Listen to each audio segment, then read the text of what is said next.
Empezamos, yo en consulta por redes sociales siempre digo y nunca me cansaré de decir que las mujeres somos muy afortunadas porque tenemos, gracias a la menstruación, información constante acerca de nuestra salud. Y es que nuestro ciclo menstrual y nuestra menstruación nos ofrece información muy valiosa de cómo nos encontramos por ahí dentro y si tenemos que prestar atención a algo y poner remedio. Así que desde aquí, pues os digo que cada vez que menstruamos nace una nueva oportunidad para conocernos un poquito mejor y aprender a cuidarnos. Espero que con esta charla pues aprendáis un poquito más sobre salud hormonal, conectéis un poquito más con vuestro ciclo y aprendáis a cuidarlo. Vamos a hablar primero del ciclo menstrual antes de hablar del hiperestrogenismo, del síndrome de ovario poliquístico. Me parece que es importante conocer qué es el ciclo menstrual, qué hormonas están involucradas. Y luego vamos a hablar de lo que es normal y lo que no es tan normal en un ciclo menstrual. Ya veréis que hay muchos síntomas que están muy normalizados todavía a día de hoy y que no son normales. Hablaremos de esto y luego, bueno, pues hablaré, como decía antes, de esos dos desórdenes hormonales que más trato en consulta, el hiperestrogenismo por un lado y el síndrome del ovario poliquístico por otro. Os voy a presentar primero a las hormonas protagonistas del ciclo menstrual. Hay más involucradas en el ciclo, pero me he quedado con estas 5 porque son de las que más hablamos, quizá las que tienen un papel como más importante. La primera sería la hormona liberadora de gonadotropinas o GnRH. Es una hormona que se va a producir en el hipotálamo de manera pulsátil y su función principal va a ser llegar a la hipófisis, que es una glándula pequeñita que se encuentra también en nuestro cerebro junto con el hipotálamo, para estimular la producción de otras 2 hormonas protagonistas en el ciclo menstrual, que son la FSH y la LH. La FSH se conoce como hormona folículo estimulante, se produce en la hipófisis en respuesta a esta hormona, a la GnRH, como hemos dicho, y esta a través de la sangre va a llegar a nuestras gónadas, que son nuestros ovarios, y va a permitir el crecimiento y maduración de los folículos, un proceso que es necesario para que se desencadene la ovulación, el evento más importante de nuestro ciclo menstrual.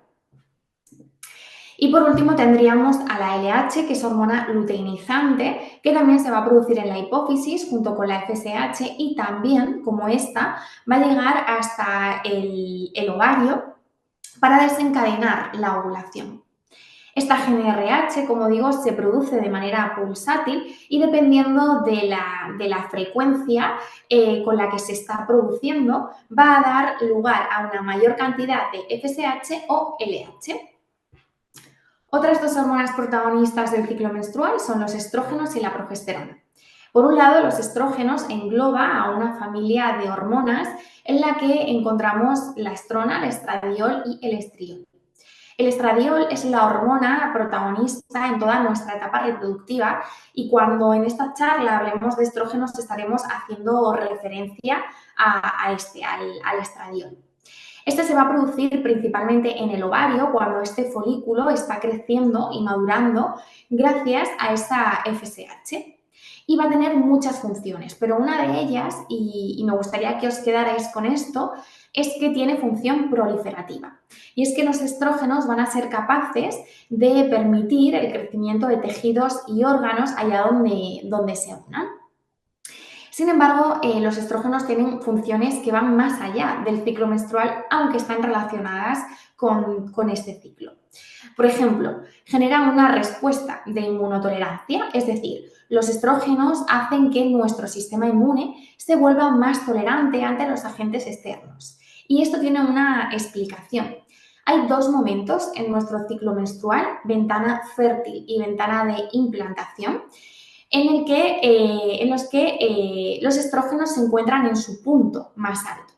Gracias a esto, en esta ventana fértil y ventana de implantación, nuestro sistema inmune se encuentra tolerante y permite así que el espermatozoide sobreviva y que ese posterior embrión, si lo hay, se pueda implantar. También aumentan la sensación de saciedad y es que los estrógenos tienen receptores en nuestro hipotálamo y van a favorecer la producción de una serie de hormonas que favorecen la sensación de saciedad y además disminuyen la necesidad por comer alimentos. Podemos notar, por lo tanto, que a lo largo del ciclo menstrual, cuando nos encontramos en el punto más alto de estrógenos, nos encontramos con más energía y más saciedad. Por otro lado, cuidan nuestra enfermedad, cuidan nuestra salud cardiovascular o, por ejemplo, nuestra salud ósea. Por eso, en enfermedades como problemas hormonales como la amenorrea, que hablaremos un poquito más adelante de ella, donde los estrógenos están muy bajitos, tenemos que prestar atención a la salud ósea. Esto ocurre, por ejemplo, también en la menopausia. Aquí los estrógenos se encuentran muy bajitos y nuestra salud ósea está un poquito más desprotegida. Otra hormona protagonista del ciclo menstrual es la progesterona. Es una hormona que se produce principalmente en el cuerpo lúteo, que se forma tras la ovulación, como ahora veremos. Tiene también, como los estrógenos, muchas funciones. Una de ellas es la de preparar al endometrio para una posible implantación y ahora veremos cómo lo hace. Además, contrarresta el efecto de los estrógenos, es decir, frena ese efecto proliferativo de los estrógenos y tiene también un efecto relajante sobre la musculatura. Como decía, la progesterona es responsable de que el crecimiento del endometrio, que es esa capa que recubre el útero, frene. Cuando la progesterona está en su mejor momento, digamos, a lo largo del ciclo menstrual, esta favorece que al endometrio llegue una sustancia nutritiva capaz de permitir la implantación del embrión. Además, se encarga de relajar la musculatura lisa, como la del útero. ¿Para qué? Para que éste no se contraiga y si hay un embrión se consiga implantar. Claro, este efecto calmante sobre la musculatura lisa también puede dar lugar a que, por ejemplo, nuestro tracto digestivo se mueva más despacio. Por eso podemos notar que cuando la progesterona se encuentra en su punto más alto a lo largo del ciclo menstrual, estamos un poquito más estreñidas. Además, tiene un efecto calmante, ansiolítico. La progesterona es capaz de transformarse en alopregnolona, un metabolito que puede unirse a los receptores de GABA, que es un neurotransmisor que nos induce a la calma y a la relajación. Por eso el déficit de progesterona puede relacionarse con el síndrome premenstrual y esos síntomas de carácter más emocional que podemos tener antes de que nos baje la regla. Una vez que os he presentado a estas hormonas, voy a explicaros cómo es el baile hormonal a lo largo del ciclo menstrual. Como os explicaba antes, esta GnRH que se produce en el hipotálamo llega a la hipófisis y estimula la producción de LH y FSH. Como decía antes, la GnRH se produce de manera pulsátil, con lo cual en función de la amplitud y frecuencia con la que se está produciendo, se va a producir más FSH y LH. Y esta producción de GnRH va a estar influenciada por la producción de estradiol y progesterona. Por eso decimos que el ciclo se regula mediante un mecanismo de retroalimentación. Me explico. Cuando yo fabrico GnRH, esta llega a la hipófisis y libera FSH y LH. En la primera fase del ciclo menstrual, como ahora veremos, es la FSH la protagonista y la que lleva al ovario para estimular el crecimiento y maduración de los folículos, desencadenando así que el estradiol vaya aumentando. Cuando esta concentración de estradiol aumenta, el pulso de GnRH cada vez es más rápido, cada vez se produce más cantidad de esta hormona. Esto hace que se libere cada vez más cantidad de LH y se desencadene así la ovulación. Como veis, hay una constante comunicación entre nuestro hipotálamo y las gónadas. Pero os lo voy a explicar un poquito más detenidamente con esta imagen, que a priori puede haceros un lío, pero que yo voy a intentar explicaros de la mejor forma. Y es que esto es nuestro ciclo menstrual.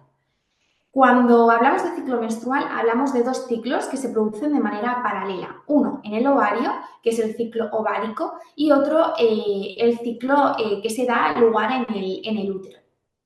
Y los cambios que se producen en nuestro ovario son los que inducen a que se den cambios en el ciclo del útero. Como decía, y vuelvo a repetir, siento si soy a veces un poco repetitiva, pero quiero que se entienda bien y quede bastante claro, en el hipotálamo se produce GnRH y esta produce en el primer momento del ciclo menstrual, que es la menstruación, FSH. Esta FSH va a empezar a estimular el crecimiento y maduración de unos cuantos folículos. Un folículo es como una especie de saquito que aloja en su interior un ovocito, que es un óvulo inmaduro. Nosotras nacemos con numerosos folículos y en cada ciclo menstrual vamos reclutando unos cuantos. Es esta FSH la que se encarga de reclutarlos. Imaginaros que es una carrera para ver quién llega primero. Pues esto es un poco lo que sucede en la primera fase del ciclo menstrual. Esta fase se llama fase folicular y abarca desde la menstruación hasta la ovulación. Es una fase que dura unos 10, 14 días. Sin embargo, a veces puede durar un poquito más y tampoco pasa nada. Y como decía, en esta fase la FSH llega a nuestras gónadas, a los ovarios y estimula el crecimiento y maduración de unos cuantos folículos. Estos empiezan una carrera hasta que un folículo se vuelve más dominante que el resto. Lo que hacen el resto es degenerarse y este folículo que es dominante continúa creciendo y madurando. A medida que este folículo va creciendo, el óvulo que se aloja en su interior va madurando y preparándose para la ovulación. A medida también que este folículo va creciendo, se va produciendo cada vez más cantidad de estrógenos. Y antes hemos dicho que los estrógenos tienen función proliferativa. Estos van a llegar al endometrio, que es la capa que recubre mi útero, se van a unir a sus células y van a permitir que este endometrio vaya engrosándose, preparándolo así para una posible implantación.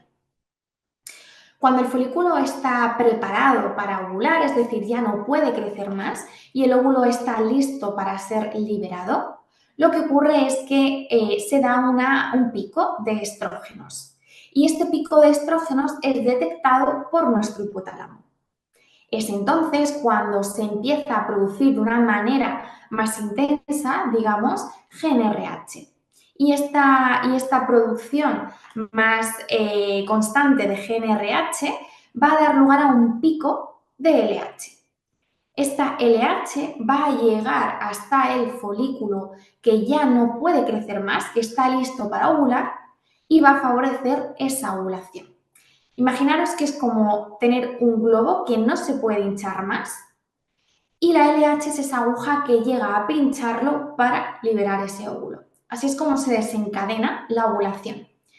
Cuando se desencadena la ovulación, ponemos fin a la fase folicular y damos el inicio a la fase lútea. Esta fase lútea tiene una duración de entre 11 y 16 días. Como mínimo debería durar 11 días. Cuando ovulamos, se libera ese óvulo y a partir de ese folículo que se ha roto, se forma el cuerpo lúteo. Una estructura que se va a encargar principalmente de producir progesterona. Y antes hemos dicho que esta progesterona también va a viajar hasta el endometrio, hasta ese útero, y va a ejercer varias funciones. Primero, va a frenar el crecimiento de este endometrio, va a contrarrestar ese efecto de los estrógenos. Segundo, va a favorecer que se libere al endometrio una sustancia nutritiva para que si ese óvulo se ha juntado con un espermatozoide y se ha creado un embrión, se consiga implantar. Además, la progesterona también hemos dicho que va a relajar la musculatura del útero para que así el endometrio no se desprenda y se pueda mantener. Si no hay un embrión que se está implantando, el cuerpo lúteo va a detectar que no es necesario que siga produciendo progesterona y este se va a ir poquito a poco desintegrando. A medida que el cuerpo lúteo se va desintegrando, la concentración de progesterona va cayendo hasta que llega a su punto más bajo. Cuando llega a su punto más bajo, ese endometrio no es capaz de sujetarse y se desprende, dando lugar a la menstruación, poniendo fin a un ciclo menstrual y comenzando así un nuevo ciclo menstrual. Es esta caída de progesterona y también de estrógenos que se da en la menstruación lo que de nuevo hace que el hipotálamo detecte que hay que empezar un nuevo ciclo menstrual. Y esto es lo que constantemente está pasando cada mes en nuestro cuerpo, en nuestro interior. Claro, estas hormonas deben estar en equilibrio y cuando el equilibrio hormonal se pierde, nuestro ciclo menstrual nos va a enviar señales, porque ni un déficit ni un exceso de estas hormonas será bueno para nuestra salud. ¿Qué es normal y qué no es normal en mi ciclo menstrual y qué nos puede alertar de que hay algo que no está muy bien? Pues, por ejemplo, la duración del ciclo menstrual. Tenemos que tener en cuenta que las mujeres somos cíclicas, no lineales, por lo que nuestro ciclo menstrual no tiene por qué ser siempre igual. Un ciclo menstrual puede durar entre 25 y 37 días y vamos a considerar que no es normal cuando tenemos ciclos cortos por debajo de 25 o ciclos largos por encima de 37-40 días. Vamos a considerar que nuestro ciclo menstrual es irregular cuando este no siga un patrón. Pero no pasa nada si yo tengo ciclos de 28 días, luego de 29, luego otro de 32, luego otro de 28, porque entra dentro de la normalidad. El problema es cuando tengo ciclos de 25 días, luego de 37, luego de 45, luego de 23. Ahí podemos sospechar que puede estar pasando algo. Tener ciclos anovulatorios no es normal y esto muchas veces ni siquiera sabemos qué está ocurriendo porque podemos sangrar sin ovular. La ovulación es el evento más importante de nuestro ciclo menstrual y conocer nuestro ciclo nos permite identificar la ovulación y por lo tanto saber si este evento tan importante se está dando. El volumen del sangrado y las características de nuestra menstruación también nos ofrece información. Debemos tener un volumen del sangrado de entre 20 y 80 mililitros en todo el periodo, porque un sangrado por debajo de los 20 mililitros puede ser escaso y puede hacernos sospechar de déficit de estrógenos. Un sangrado por encima de los 80 mililitros es un sangrado más abundante, se conoce como menorragia y esto puede hacernos sospechar que tenemos un hiperestrogenismo, un exceso de estrógenos. Tampoco es normal tener coágulos, muchos coágulos pero pequeños o pocos pero grandes. El color de la sangre también nos ofrece información acerca de nuestro ciclo. Un color anaranjado puede indicar infección y si es rosita o muy amarronado y así es más flujo en lugar de sangrado, también puede indicarnos que nos faltan estrógenos. Tener síndrome premenstrual, ausencia de menstruación, tampoco es normal. El síndrome premenstrual se relaciona con un exceso de estrógenos y o déficit de progesterona. Y la ausencia de menstruación se relaciona con un déficit de estrógenos. Esta se conoce como amenorrea y que no nos baje la regla no es normal. De hecho, esto no es una enfermedad, es un mensaje que nuestro cuerpo nos está enviando. Si a ti no te baja la regla, es que algo está pasando y debes prestarle atención.